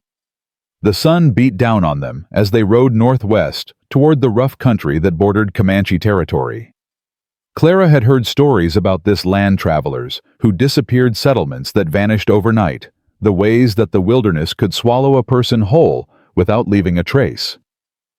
But she'd also heard stories about Running Deer, a chief who had chosen peace over war, a leader who understood that the old ways were dying and that survival meant adaptation. If Henry Coldwell was right, Running Deer might be their only ally between Mesquite Springs and Cedar Ridge. They rode until the horses were lathered and Eli was drooping with exhaustion. Jake found a sheltered spot near a creek, hidden from casual observation by a cluster of cottonwood trees. We rest here, he said, helping Clara down from her horse. 2 hours, no more. I want to be through the worst of it before nightfall. Clara settled Eli against a tree trunk, using her shawl as a pillow for his head. The boy was asleep almost instantly, his face smooth and peaceful in a way it rarely was when he was awake. He trusts you, Jake said quietly, watching from a few feet away. He's 7. He trusts everyone. No. He's been through things that would break most adults. He doesn't trust easily, not anymore. Jake moved closer, sat down beside her. But he trusts you. And he trusts me. Clara felt something shift in her chest. Jake? I know this isn't the time. I know there's 1,000 things we need to worry about that don't include... He stopped, ran a hand through his hair. But I need you to know something, in case things go wrong. Don't talk like that. I have to. Jake turned to face her fully, his gray eyes intense in the dappled sunlight. 2 years ago, I was a dead man walking. Everything I'd done in the Apache Wars, everything I'd failed to stop it, was eating me alive. I thought about ending it more times than I can count. Jake? But then I made a promise to a dying man, and keeping that promise gave me something to live for. He reached out, took her hand in his. Watching you, Clara. Watching you fight when anyone else would have given up. Watching you build a life from nothing, raise your son alone, refuse to let them break you. It made me want to be the kind of man who deserved to keep that promise. Clara felt tears building behind her eyes. I'm not strong. I'm just too stubborn to quit. That is strength. Jake's grip tightened on her hand. And somewhere along the way, keeping that promise became about more than just honoring Thomas. It became about you. About wanting to see you safe. About wanting to see you happy. The confession hung between them, fragile and precious as spring ice. I can't think about this right now, Clara whispered. Not with everything. I know, I'm not asking for anything. Jake released her hand, but his eyes remained fixed on hers. I just needed you to know. Whatever happens next, however this ends, you're not just Thomas's widow to me. Not anymore. Clara wanted to say something, wanted to tell him that she felt it too, The pull between them, the way her heart beat faster when he was near. But the words caught in her throat, tangled up with grief and fear and the terrible weight of everything they still had to survive. Instead, she reached out and touched his face just briefly, just enough to let him know she understood. "When this is over," she said softly, "when Blackwood is done and Eli is safe, then we can talk about what comes next." Jake nodded, something like hope flickering in his gray eyes. "When this is over." They sat in silence after that, watching Eli sleep, listening to the wind move through the cottonwood leaves. For a few precious minutes, the world felt almost peaceful. Then Jake's head snapped up, his body going tense. "Riders," he said quietly. "Coming fast." Clara was on her feet in an instant, scooping Eli into her arms before the boy was even fully awake. Jake grabbed the satchel and the horse's reins, leading them deeper into the trees. The hoofbeats grew louder, closer. 5 riders, maybe 6, moving with the purposeful speed of men who knew exactly where they were going. "Blackwood's men," Clara whispered. "Can't tell yet. Stay down." They pressed themselves against the largest cottonwood, barely breathing, as the riders crested the small rise and stopped at the creek's edge. Clara could see them now, rough men armed with the hard faces of hired guns rather than lawmen. One of them dismounted and knelt beside the water, examining the ground. "Tracks here," he called to the others. "Fresh. 3 horses, one of them carrying double weight." Clara's heart nearly stopped. Eli stirred in her arms, and she pressed her hand gently over his mouth, praying he wouldn't make a sound. "They can't be far," another rider said. "Fan out. Check the trees." Jake's hand moved to his revolver, his thumb quietly releasing the hammer. Clara could see him calculating 5 men, all armed, against one former ranger with a widow and child to protect. The odds were terrible. But sometimes terrible odds were the only ones you got. The searchers moved closer, their horses picking through the underbrush with practiced ease. Clara could hear them now, the creak of leather, the jingle of spurs, the low murmur of men who expected easy prey. 20 yards. 15. 10. And then from somewhere to the north a sound split the air, a high, ululating cry that made Clara's blood turn cold. The hired guns froze. "What the hell was that?" one of them demanded. The cry came again, closer this time, and suddenly the air was full of movement, riders appearing from the trees on all sides, mounted on painted horses, their faces marked with designs that Clara didn't recognize but understood instinctively. Comanche. The hired guns reached for their weapons, but they were surrounded before any of them could draw. A single rider moved forward from the group, older than the others, his bearing radiating authority even without words. Running Deer. It had to be. "You ride on land that does not belong to you," the chief said. His English accented, but clear. "Looking for people who do not wish to be found." The leader of the hired guns, a scarred man with mean eyes, tried to bluster. "We're on official business. Sheriff's orders." "The sheriff has no authority here." Running Deer's voice was flat, final. "Turn around. Go back to your town. Tell the man who pays you that this land remembers what he has done, and it does not forgive." For a long moment, Clara thought the scarred man might try to fight. His hand hovered near his gun, his jaw working with frustration and fear. But even hired guns knew when they were beaten. 5 against 15 was suicide, especially against Comanche warriors, who knew this land like they knew their own heartbeats. "This isn't over," the scarred man growled. "No." Running Deer agreed. "It is not." The hired guns turned and rode away, casting furious glances over their shoulders. Only when they had disappeared over the ridge did the Comanche chief turn his attention to the cottonwood grove. "You can come out now, Jake Callahan. I know you're there." Clara felt Jake tense beside her, then slowly rise from his hiding position, his hands raised and empty. "Running Deer. It's been a long time. 3 winters since you pulled my grandson from the river." Running Deer dismounted, approached on foot. I told you then that I would repay the debt. It seems that day has come. Jake helped Clara up and she stepped out of the trees with Eli in her arms, her heart still racing from their close escape. Running Deer's eyes moved over her assessing measuring. "The widow," he said. "Henry Coldwell said you might come this way. You know Henry? We have common enemies." Running Deer's expression was unreadable. "The man who calls himself Blackwood tried to buy our sacred springs with whiskey and lies. When we refused, he poisoned our winter grazing land. 30 horses died." His voice hardened. "My people do not forget such things." Clara clutched the satchel against her chest. "We have evidence. Proof of everything Blackwood has done, not just to us, but to dozens of families. We need to get it to Cedar Ridge to someone who can use it." Running Deer studied her for a long moment. Then slowly, he nodded. "My warriors will escort you to the edge of our territory. From there you will be on your own, but Blackwood's men will not follow you through our lands." He paused. "There is a price. Name it.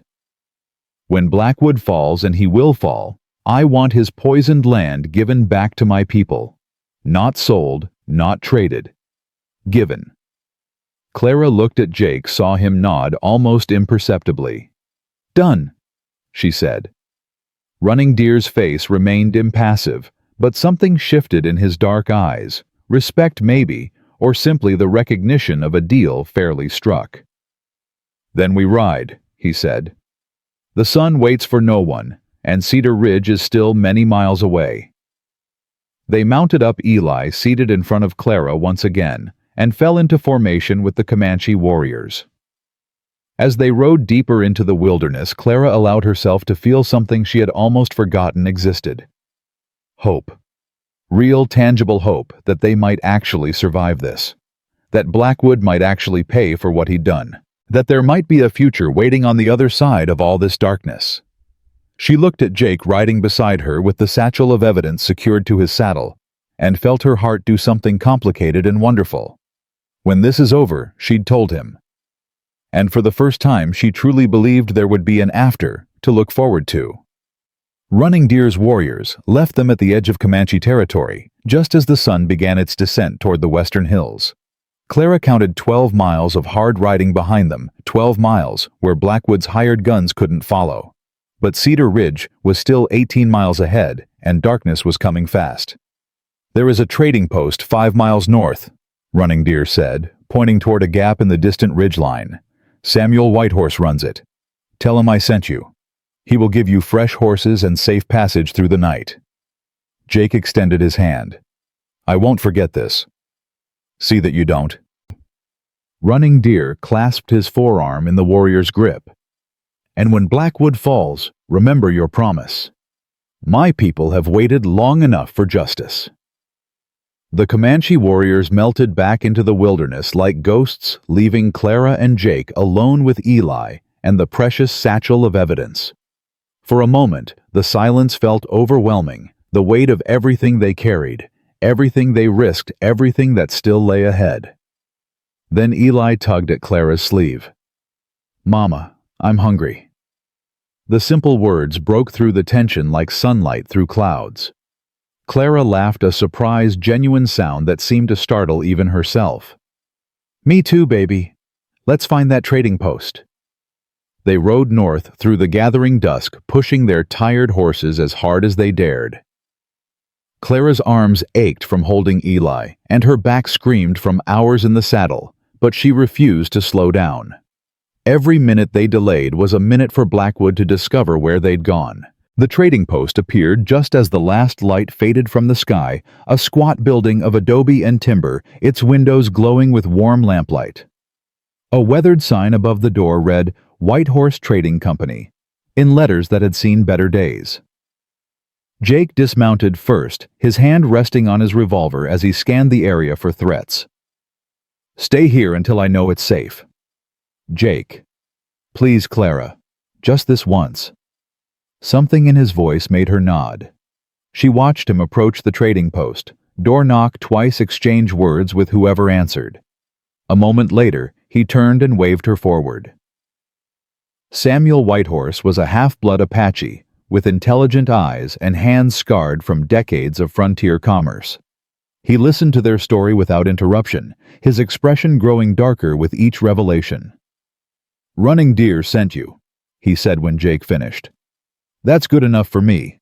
But you should know Blackwood's men came through here 2 hours ago, 4 of them riding hard for Cedar Ridge." Clara's heart sank. "They know where we're going." "They know you're headed north. Cedar Ridge is the only destination that makes sense." Whitehorse moved to a shelf behind the counter, began pulling down supplies. "But there's more than one way to get there. The main road goes through Miller's Pass, that's where they'll be waiting. The old mining trail goes around the mountain. Takes longer, but nobody uses it anymore." "Can we make it by morning?" "If you ride through the night, if your horses don't give out, if the weather holds." Whitehorse shrugged. "Lots of ifs, but it's better odds than riding into an ambush." Jake looked at Clara, the question clear in his eyes. She thought about Eli, exhausted and hungry. Thought about herself running on nothing but fear and determination. Thought about the satchel of evidence that represented 3 years of patient gathering and 2 lives lost. "We ride," she said. Whitehorse provided fresh horses food and detailed directions to the old mining trail. He refused payment, saying only that Running Deer's friends were his friends, and that some debts couldn't be measured in dollars. They set out just after midnight, following a path that wound through rocky terrain and dense scrub. Eli slept fitfully against Clara's chest, occasionally mumbling words she couldn't understand. Jake rode ahead, his eyes constantly scanning for danger, his body tense with the vigilance of a man who expected trouble around every corner. The hours blurred together in a haze of exhaustion and adrenaline. Clara lost track of time, lost track of distance, lost track of everything except the rhythm of her horse's hooves and the weight of her son in her arms. Dawn found them cresting the final ridge above Cedar Ridge. The town spread out below them like a promise, buildings and streets, and people going about their ordinary lives, unaware of the desperate riders descending from the mountains. Clara spotted the church steeple first, then the mercantile, then a modest house on the edge of town, with a white picket fence that seemed almost absurdly civilized. "That's Margaret's house," Jake said, pointing. "Henry's sister, the one with connections to the governor's office." "How do you know?" "I've been preparing for this moment longer than you realize." Jake turned to look at her, and despite his exhaustion, there was something like hope in his gray eyes. "We made it, Clara. We actually made it." But Clara had learned not to celebrate too early. "We're not done yet." They rode down into Cedar Ridge as the town was waking up, shopkeepers opening their doors, children running to school, ordinary people living ordinary lives. Clara felt conspicuous in her trail-worn clothes, her unwashed hair, her son sleeping against her shoulder. But nobody paid them much attention. In a frontier town, strangers were common enough to ignore. Margaret Harrison's house was neat and well-maintained, with flowers blooming in window boxes and a welcome mat by the front door. Clara dismounted slowly, her legs nearly buckling after hours in the saddle. Jake knocked. The woman who answered was in her 50s, with gray-streaked hair and the sharp, intelligent eyes of her brother. She took one look at Jake, one look at Clara, one look at the satchel in Jake's hands, and stepped aside without a word. "You're Henry's friends," she said once they were inside. "I've been expecting you." "How did you know?" "My brother sent word through channels Blackwood doesn't know about. Told me everything." Margaret's voice was brisk, businesslike. "The evidence, the forged documents, the families he's destroyed. I've been in contact with the Territorial Marshal's office. They're sending an investigator." Clara felt her knees go weak with relief. "When?" "He's already here.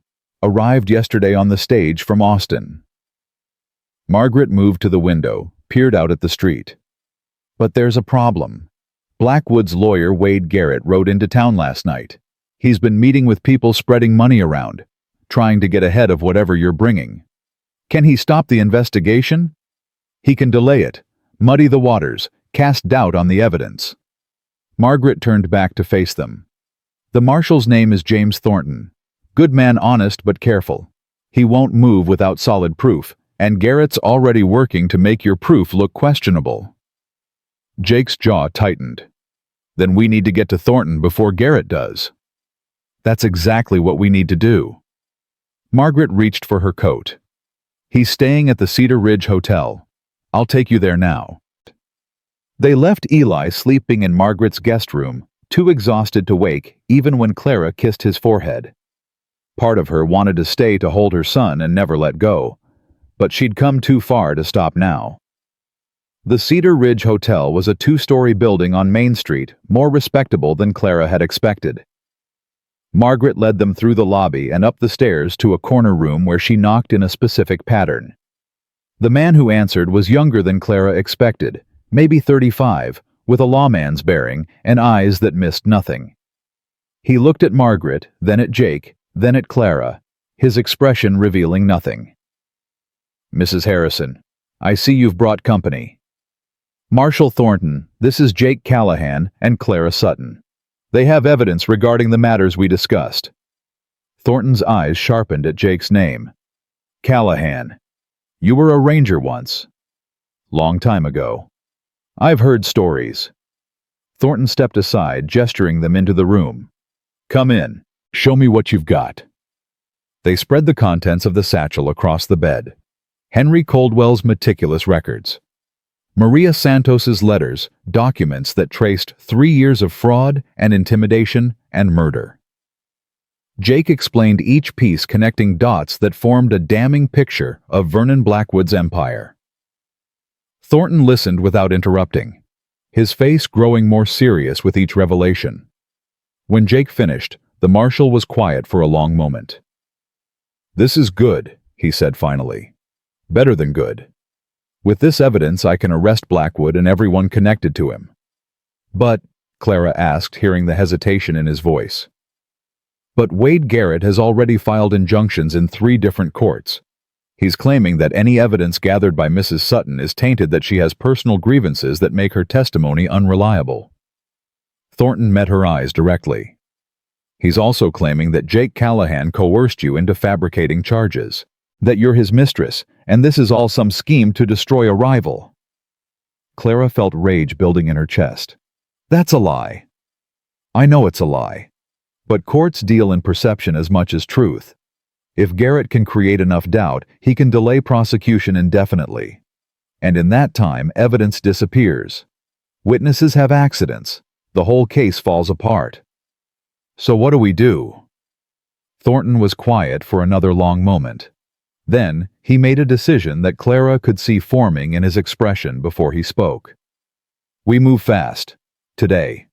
Before Garrett has time to set up any more roadblocks." He began gathering the documents, organizing them with practiced efficiency. "I'll need sworn statements from both of you. Mrs. Harrison, can you serve as a witness?" "Gladly." "Good. Once I have the paperwork in order, I'll telegraph the governor's office directly. Blackwood's connections don't reach that high, not yet. If we can get authorization for immediate arrest before Garrett knows what's happening, then it's over," Jake finished. "Then it's over."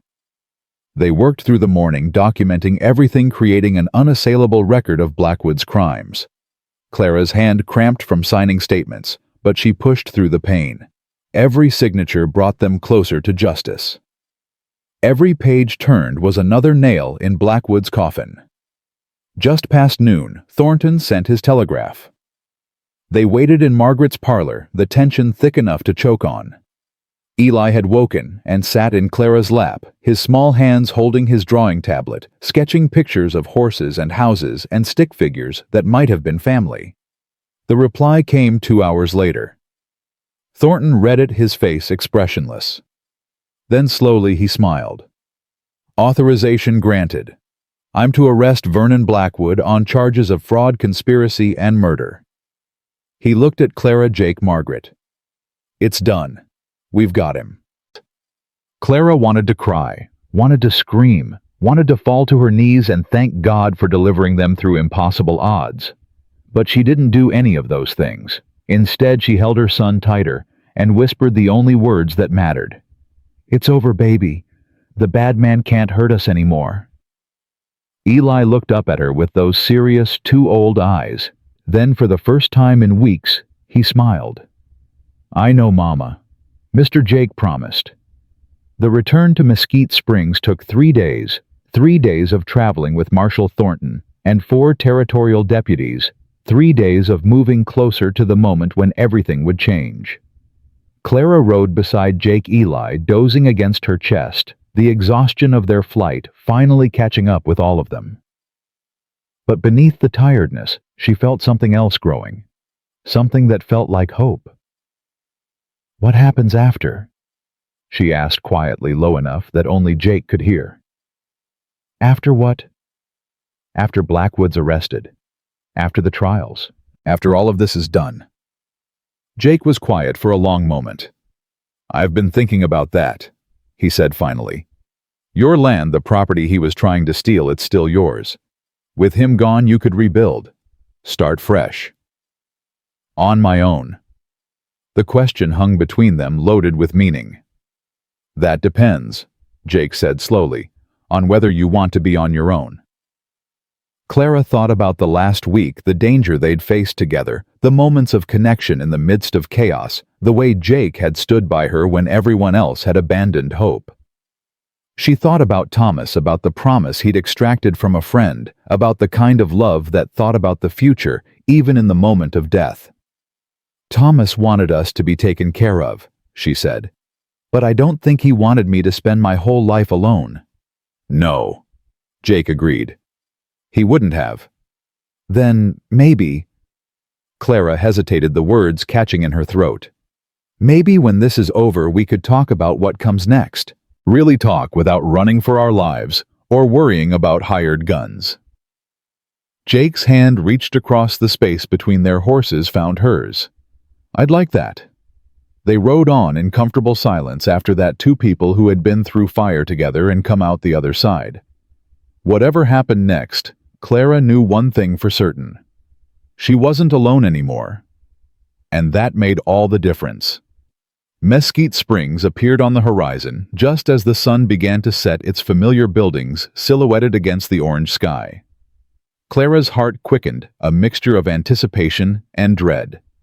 This was the town that had rejected her, whispered about her, tried to destroy her. In a few hours, everyone who had called her cursed would have to face the truth about the man they'd protected instead. Marshal Thornton called a halt just outside town. "Blackwood's home is on the north end," he said, addressing his deputies. "We go in quiet, fast. Don't give him time to destroy evidence or escape." "What about the sheriff?" one deputy asked. "He's been on Blackwood's payroll for years." "Sheriff Coleman gets dealt with later. Right now, Blackwood's the priority." They rode into town as darkness fell, moving through back streets to avoid attention. Clara had insisted on being there, had refused to wait safely at Margaret's house while others finished what she'd started. Thornton had argued, but Jake had backed her up. "She's earned the right to see this through," he'd said. "Don't take that away from her." Blackwood's mansion sat on a hill overlooking the town, a massive structure that had always seemed to Clara like a monument to greed. Tonight it looked smaller somehow, more vulnerable, just a building like any other. Thornton and his deputies surrounded the house. One man went to the front door. Others covered the back, the windows, any possible escape route. Clara waited with Jake at the edge of the property, Eli safely with Maria back at the ranch. Her heart pounded so hard she could feel it in her teeth. The knock echoed through the quiet evening. A long pause. Then the door opened, and Vernon Blackwood stepped out onto his porch, still dressed for dinner, a glass of wine in his hand. "Marshal Thornton, what an unexpected pleasure. Is there something I can help you with?" His voice was smooth, confident, the voice of a man who believed himself untouchable. Clara wanted to scream at him, wanted to throw every piece of evidence in his face and watch his composure crack. But Thornton handled it better. "Vernon Blackwood, you're under arrest for fraud, conspiracy, and the murder of Thomas Sutton. You have the right to remain silent. Anything you say." "This is absurd." Blackwood's smile never wavered. "I've committed no crime. Whatever evidence you think you have is fabricated lies spread by a bitter widow and a disgraced rancher with a grudge. We have Henry Coldwell's records, every transaction, every bribe, every forged document. Thornton stepped closer. We have letters from Miguel Santos detailing the robbery that killed Thomas Sutton. We have testimony from 24 families you tried to destroy. For the first time, something flickered in Blackwood's eyes. Fear. Coldwell is a drunk. Santos is dead. No court will. The territorial governor has already reviewed the evidence. Your arrest has been authorized at the highest level. Thornton produced handcuffs. Turn around, Mr. Blackwood. This is over. Clara watched Blackwood's face as the reality sank in. Watched his composure crack. Watched the smooth confidence dissolve into something ugly and desperate. You think this changes anything? His voice rose, the cultured tones giving way to something raw. I built this town. I own half the territory. You arrest me and everything falls apart. Businesses, jobs, families who depend on my money. They'll survive, Thornton said flatly. People are more resilient than men like you give them credit for. This is Jake Callahan's doing, him and that cursed widow. Blackwood's eyes found Clara in the darkness, and the hatred in them made her blood run cold. You think you've won. I have connections everywhere. Friends in places you can't imagine. This isn't over. It's just beginning. No. Clara stepped forward, her voice steady, despite the fear hammering in her chest. It's ending. Right here, right now. You killed my husband. You tried to take my home, my son, my life. But you failed. She met his gaze without flinching. Thomas saw through you years ago. He knew what you were, and even from the grave he found a way to stop you. Blackwood lunged toward her, his face twisted with rage, but Thornton's deputies caught him before he could take 2 steps. They forced the handcuffs onto his wrists, pushed him toward the waiting wagon. This isn't over, Blackwood screamed as they dragged him away. I'll destroy you! I'll destroy everyone who— The wagon door slammed shut, cutting off his threats. And just like that, it was done. Clara stood in the darkness outside Blackwood's mansion, her legs trembling, her heart still racing. Jake appeared beside her, his hand finding hers in the darkness. You did it, he said quietly. You finished what Thomas started. We did it. Clara turned to face him, saw the exhaustion and relief and something else in his gray eyes. I couldn't have done any of this without you. Maybe not, but you would have tried. Jake's thumb traced circles on the back of her hand. That's what Thomas saw in you. That's what I see in you. Clara felt tears building behind her eyes. Tears she'd been holding back for 3 years, for 2 weeks, for this single moment when she could finally let go. Take me home, she whispered. Take me back to Eli. Which home? The barn? Or— Jake hesitated. Or somewhere else. Clara thought about her destroyed cabin, about the land that had almost cost her everything. Thought about Jake's ranch, about the warm barn where she'd first felt safe. Thought about the future that was suddenly impossibly open before her. I don't know yet, she said honestly. But I know I don't want to figure it out alone. Jake squeezed her hand. You won't have to. They walked back to their horses together, leaving Blackwood's empire crumbling behind them. Tomorrow, there would be trials and testimonies, and the long, slow work of rebuilding everything that had been destroyed. But tonight, Clara allowed herself to believe that the worst was over, and for the first time in 3 years, she was right. The trial lasted 3 weeks. Clara sat in the front row of the territorial courthouse every single day, Eli beside her, Jake on her other side.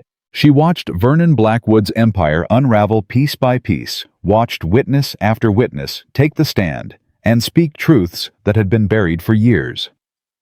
Henry Coldwell testified first, his voice steady and clear despite the trembling in his hands. The jury listened as he described 12 years of keeping records of watching fraud unfold before his eyes of being destroyed when he tried to speak up. "Mr. Blackwood had me fired," Henry said, his eyes finding Clara's in the gallery. "Forged evidence that I was stealing. Destroyed my reputation so completely that I had to pretend to be crazy just to survive." "And why did you keep copies of these documents?" the prosecutor asked. "Because I knew someday someone would be brave enough to use them." Maria Santos testified next, her voice breaking as she read from her dead husband's letters. Miguel had documented everything. The men who attacked the train, the money that changed hands, the connection that led straight back to Blackwood's office. "My husband died for this truth," Maria said. "And Mrs. Sutton's husband died for it too. The least I can do is make sure their deaths meant something." Family after family came forward, the Hendersons, the Millers, the Crawfords, each one telling the same story. Mysterious debts, forged signatures, threats that grew louder until they sold their land for pennies on the dollar. "We were afraid," Mrs. Crawford whispered, tears streaming down her weathered face. "Blackwood owned everything. The bank, the sheriff, the judge. We didn't think anyone could stop him." "But someone did," the prosecutor said quietly. "Yes." Mrs. Crawford looked at Clara, and something passed between them. Recognition, perhaps, or the beginning of forgiveness. Someone did. The testimony that broke the case came on the 14th day. Wade Garrett had been arrested trying to flee to Mexico, his saddlebags stuffed with cash and incriminating documents. Faced with the choice between testifying against Blackwood or hanging alongside him, he chose survival. "Vernon planned everything," Garrett said from the witness stand, his voice hollow with defeat. "The train robbery, the murders, all of it. Thomas Sutton was getting too close to the truth, so Vernon hired men to make it look like a random attack." Clara's hands clenched in her lap. Beside her, Jake went very still. "And what was your role in these events, Mr. Garrett?" "I handled the legal side. Forged documents, manufactured debts, filed papers to take property from people who couldn't fight back." Garrett's eyes dropped to the floor. "I told myself it was just business, just paperwork. But I knew what I was doing. I knew who I was helping." "And the night you confronted Mr. Callahan and Mrs. Sutton outside Henry Coldwell's residence, Vernon sent me to stop them. Said if they got that evidence to anyone who mattered, everything would fall apart." Garrett laughed bitterly. "He was right about that, at least." The jury deliberated for less than 4 hours. Guilty on all counts. Clara heard the verdict through a haze of tears. Tears she couldn't stop, didn't want to stop. 3 years of grief and fear and stubborn survival finally finding release. Jake's arm wrapped around her shoulders, and Eli pressed against her side, and somewhere in the gallery, she heard Maria sobbing with relief. Vernon Blackwood stood motionless as the judge pronounced his sentence. Life imprisonment. No possibility of parole. His empire seized his fortune, distributed to the families he had destroyed. As the bailiffs led him away, Blackwood turned to look at Clara one final time. His eyes burned with hatred. But there was something else there too, fear maybe, or the dawning recognition that he had finally met someone he couldn't break. "This isn't justice," he spat. "This is revenge." Clara stood, her voice carrying clearly through the silent courtroom. "No, Mr. Blackwood. This is consequences. Something you should have learned about a long time ago." The courtroom erupted in applause, but Clara barely heard it. She was already pushing through the crowd toward the doors, toward the fresh air and sunlight, toward the life that was finally impossibly waiting for her on the other side. The weeks after the trial passed in a blur of rebuilding and reckoning. Clara's land was returned to her, cleared of all false claims and debts. The territorial government offered her compensation for the harassment she'd endured, enough money to rebuild her cabin twice over with funds left to spare. But Clara didn't rebuild on her old property. "It's too full of ghosts," she told Jake one evening as they sat on his porch watching Eli play with the horses in the corral. "Too many bad memories mixed in with the good ones." "What do you want to do with it?" Clara had been thinking about that question for days, turning possibilities over in her mind like stones in a riverbed. Running Deer kept his promise about Blackwood. I want to keep mine. Give the land back to his people, the springs, the grazing areas, everything Blackwood tried to poison. Jake nodded slowly. That's a good choice. It's the right choice. Clara watched Eli laugh as one of the gentler mares nuzzled his hair. Thomas would have approved. Thomas would have been proud of you. The words hit Clara harder than she expected, opening a door she'd kept carefully closed for 3 years. I still miss him, she admitted quietly. Every day. I keep thinking I should feel guilty for surviving, for moving on, for finding happiness again. Clara nodded, not trusting her voice. Jake was quiet for a long moment. Then he reached over and took her hand, his calloused fingers intertwining with hers. I knew Thomas better than almost anyone, he said. We rode together for 5 years, faced death together more times than I can count. And I can tell you with absolute certainty that he would want you to be happy. Not just surviving. Happy. How can you be so sure? Because it's what he made me promise. Not just to protect you and Eli, to make sure you had a chance at a real life. A full life. Jake's thumb traced circles on the back of her hand. He loved you enough to think about your future even when he was dying. That's not the kind of love that demands eternal mourning. Clara felt tears building again, but these were different, cleaner, somehow less weighted with guilt. I'm scared, she admitted, of hoping for too much, of losing everything again. I know, me too. Jake turned to face her fully, his gray eyes serious and vulnerable in a way she'd rarely seen.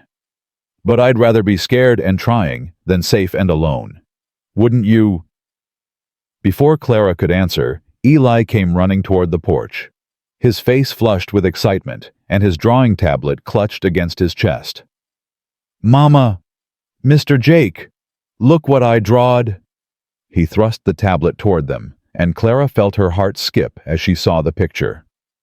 3 figures stood in front of a house, a woman, a man, and a small boy. Above them, in Eli's careful handwriting, were the words, My family. Jake's hand tightened on hers. Is this what you want, sweetheart? Clara asked, her voice barely steady. For Mr. Jake to be part of our family. Eli nodded with the solemn certainty of childhood. He makes you smile, Mama. And he teaches me about horses. And he promised Daddy he'd take care of us. The boy looked between them, his expression far too wise for 7 years old. I think Daddy would want him to stay. Clara looked at Jake, saw her own hope reflected in his eyes. What do you think? I think, Jake said slowly, that your son is the smartest person in Texas. Eli beamed. Does that mean you'll stay? Yeah, partner. Jake reached out and ruffled the boy's hair. I reckon it does. The wedding took place 3 months later in the same church where the town had once whispered about Clara's curse. Father Whitmore officiated, his deep voice carrying through the packed pews as he spoke about second chances and redemption and the mysterious ways that love could grow from tragedy. Half the town was there, the same people who had turned their backs on Clara, who had called her cursed, who had watched her struggle without lifting a finger to help. Now they sat in their Sunday best, many of them with tears in their eyes, watching her marry the man who had proven them all wrong. Clara wore a simple dress of cream-colored cotton, nothing fancy, nothing that would have been out of place on any ranch wife in the territory. But she felt beautiful in a way she hadn't felt in years. Beautiful in a way that had nothing to do with fabric or fashion, and everything to do with the way Jake looked at her as she walked down the aisle.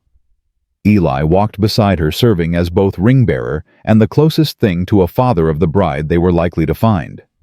He carried the rings on a small velvet pillow, his face serious with concentration, his steps careful and measured.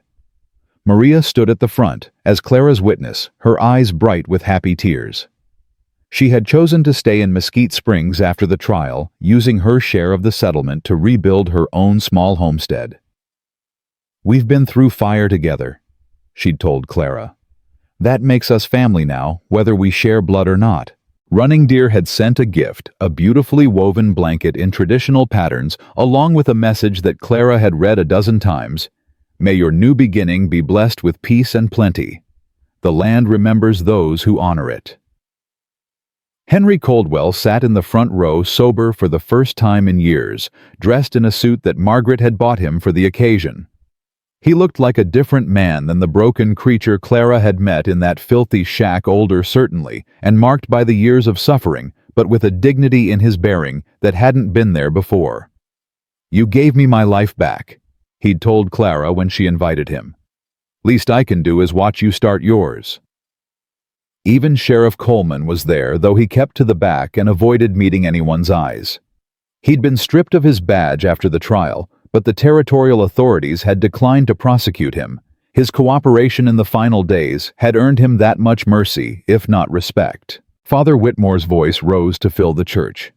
"Do you, Jacob Callahan, take this woman to be your lawfully wedded wife, to have and to hold from this day forward, for better, for worse, for richer, for poorer, in sickness and in health, to love and to cherish, until death do you part?" Jake's gray eyes never left Clara's face. "I do." "And do you, Clara Sutton, take this man to be your lawfully wedded husband?" Clara thought about Thomas, about the love they'd shared and the life they'd built together. Thought about the years of struggle and survival, about the darkness that had nearly swallowed her whole. Thought about the man standing before her, now the man who had watched over her from the shadows for 3 years, who had stood beside her when everyone else had walked away. "I do. Then by the power vested in me by the territory of Texas and the grace of Almighty God, I pronounce you husband and wife." Father Whitmore smiled a genuine warmth that seemed to fill the church. "Jake, you may kiss your bride." Jake cupped her face in his scarred, calloused hands and kissed her with a tenderness that made Clara's heart ache in the best possible way. Around them, the congregation burst into applause, genuine applause, not the polite clapping of obligation, but the celebration of people who had witnessed something true and beautiful rise from the ashes of tragedy. When they finally broke apart, Eli was tugging at Jake's coat. "Does this mean I can call you Pa now?"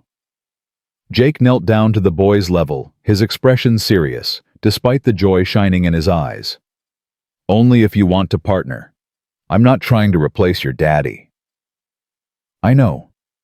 Eli reached out and touched the small scar on Jake's chin, a souvenir from some long-ago adventure that Clara had never asked about. "But Daddy's in heaven now, and you're here, and I think—" The boy paused, considering his words with that careful thoughtfulness that had always been his nature. "I think maybe there's room in my heart for both." Clara felt tears streaming down her cheeks, but she didn't bother to wipe them away. "That's the wisest thing I've ever heard, sweetheart."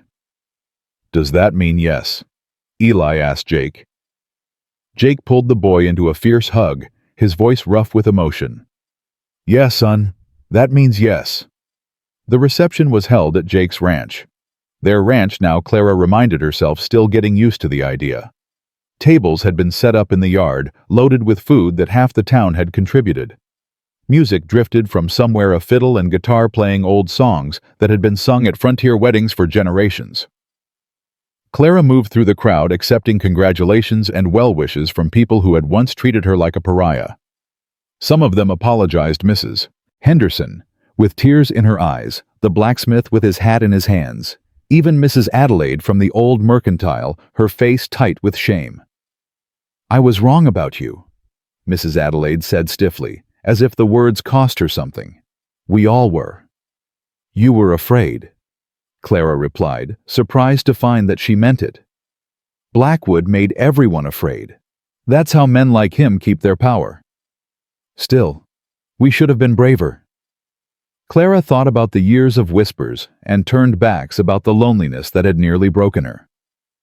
She could hold on to that anger forever, let it poison every relationship she tried to build in this town. Or she could let it go. "You're being brave now," she said. "That counts for something." Mrs. Adelaide's eyes widened, as if she'd expected, maybe even wanted, condemnation instead of grace. "I don't deserve your forgiveness." "Probably not." Clara smiled, taking the sting out of the words. "But I'm giving it anyway. Life's too short for grudges." She walked away before the older woman could respond, leaving behind another piece of the weight she'd carried for 3 years. Jake found her near the corral, watching the horses move through the afternoon light. "You okay?" "Better than okay." Clara leaned against him, feeling his arm wrap around her waist. "I never thought I'd be happy again. Not like this. Not after everything." "But, no, but, that's the miracle." She turned in his arms, looked up at his weathered face. "I'm just happy. Plain and simple, and terrifying all at once." Jake kissed her forehead. "I know what you mean. Spent so many years expecting the worst that I don't quite know what to do with the best. Figure it out together. That's the plan." They stood there as the sun began to sink toward the western hills, the sounds of celebration drifting around them like music. Clara thought about everything that had led to this moment, the loss and the fear and the stubborn refusal to give up. The promise a dying man had made to his partner, the patience of a guardian who had watched from the shadows, the courage of a widow who had faced down an empire with nothing but truth and determination. "Mama, Pa—" Eli's voice cut through her reverie. The boy was running toward them, his face alight with excitement, something clutched in his small hands. "What is it, partner?" Jake asked. Eli held up his drawing tablet, open to a fresh page. The picture showed a house, not Jake's ranch house, but something new, something that looked like it had been built from imagination rather than memory. In front of the house stood 3 figures, and around them gathered a crowd of other figures, all connected by lines that might have been hands held together. "It's us," Eli explained, pointing to each figure in turn. "And that's Miss Maria, and Mr. Henry, and Running Deer's people, and all the folks from town." He looked up at them with those serious 2 old eyes. "It's our family now, the whole thing." Clara felt her heart swell until she thought it might burst. "That's beautiful, sweetheart." "I know." Eli said it without arrogance, simply stating a fact he had discovered about the world. "I figured something out, Mama." "What's that?" "The town people weren't mean because they're bad. They were mean because they were scared. And scared people do dumb things." He closed the tablet carefully. "But now they're not scared anymore. So maybe they won't be dumb anymore either." Jake laughed, a genuine full-bodied laugh that Clara had rarely heard from him. "Son, you've got more wisdom in your 7 years than most folks find in 70. "I know," Eli said again. "Mama says I got it from Daddy." Clara's throat tightened, but she smiled through the tears. "You did, baby. You got the best parts of him." Eli nodded, apparently satisfied. Then he looked between his mother and his new father with an expression of profound contentment. "I'm glad we're not broken anymore." The words hit Clara like a revelation. She looked at Jake, saw the same recognition in his eyes. They had been broken, all 3 of them, shattered by loss and guilt and loneliness into pieces that seemed impossible to fit back together. But here they were. Not the same as before. You couldn't go back, couldn't undo the scars that life left behind. But whole in a new way. Complete in a pattern they hadn't known was possible until they found each other. "We're not broken," Clara agreed, pulling her son into a hug that included Jake too. "We're different, and different is okay." "Different is good," Jake added. "Different means we chose this. It wasn't just handed to us." Eli wiggled free of their embrace with the restless energy of childhood. "Can I go show my picture to Miss Maria?" "Go ahead, partner." They watched him run off, his tablet clutched against his chest, his laughter echoing across the ranch yard. "He's going to be all right," Jake said quietly. "Yes." Clara leaned her head against his shoulder. "We all are." The party continued until well past dark, until the last guests had said their goodbyes, and the last songs had faded into silence. Clara stood with Jake on the porch of their home watching stars emerge one by one in the vast Texas sky. Tomorrow she would start learning the rhythms of ranch life. Tomorrow she would begin building the future that had seemed impossible just months ago. Tomorrow there would be 1,000 small challenges and victories and ordinary moments that made up a life. But tonight she allowed herself to simply be grateful. For the man beside her, who had kept a promise made to a dying friend and found something greater in the keeping. For the son sleeping peacefully inside, no longer haunted by silence and loss. For the community that had finally learned to see her as she truly was, not a curse but a survivor. "Thank you," she whispered. "For what?" "For everything. For watching over us when we didn't know we needed watching. For standing up when it would have been easier to stand aside. For loving us when we were still too broken to love ourselves." Jake turned her to face him, his gray eyes soft in the starlight. "Clara, I spent 5 years trying to earn forgiveness for things I did in the Apache Wars. Terrible things. Things that would make most decent people run the other direction. I know, you told me. What I didn't tell you is that watching over you and Eli, that's what finally made me feel like maybe I deserved to keep living. You didn't just save yourself from Blackwood. You saved me from myself." Clara reached up and touched his face, feeling the roughness of stubble beneath her palm. "Then I'd say we're even." "More than even." Jake pulled her close and she felt his heartbeat steady and strong against her chest. "We're home." Home. The word settled into Clara's heart like a key finding its lock. For 3 years, she had been homeless in more ways than one, without shelter, without community, without any place where she truly belonged. Now she had all of those things. And she had something more, a family forged not by blood, but by choice, by survival, by the stubborn refusal to let grief and fear have the final word. The Texas wind whispered through the yard, carrying with it the scent of sage and horses and new beginnings. Clara closed her eyes and breathed it in this air that tasted like freedom. Vernon Blackwood was rotting in a territorial prison. The families he had destroyed were rebuilding their lives. Running Deer's people had their sacred land back. Henry Coldwell had found his way to sobriety and purpose. And Clara Sutton Callahan, widow survivor fighter, had found something she'd thought was lost forever. Hope. Not the fragile hope of desperate circumstances, but the solid, enduring hope of someone who had walked through fire and come out the other side. The hope of someone who knew that bad things happened to good people, but also knew that good things could happen too, if you were brave enough to let them. "What are you thinking about?" Jake murmured against her hair. "The future." "What about it?" Clara smiled, feeling the expression stretch muscles that had almost forgotten how. "I'm thinking it's going to be good." And standing there under the vast Texas sky, held safe in the arms of a man who had proven that promises could be kept and second chances were real, Clara knew with absolute certainty that it would be. Because she had learned the greatest lesson that life could teach, that curses were just stories frightened people told, that strength came from getting up one more time than you fell down, and that love, real love, the kind that survived loss and distance and years of silent watching, was worth every risk it demanded. The widow had found her home. The cowboy had kept his promise. And the boy who hadn't spoken for 2 years was finally laughing again. Some stories end with tragedy. Others end with triumph. But the best ones, Clara thought as she turned to go inside with her husband, end with something rarer and more precious than either. They end with family.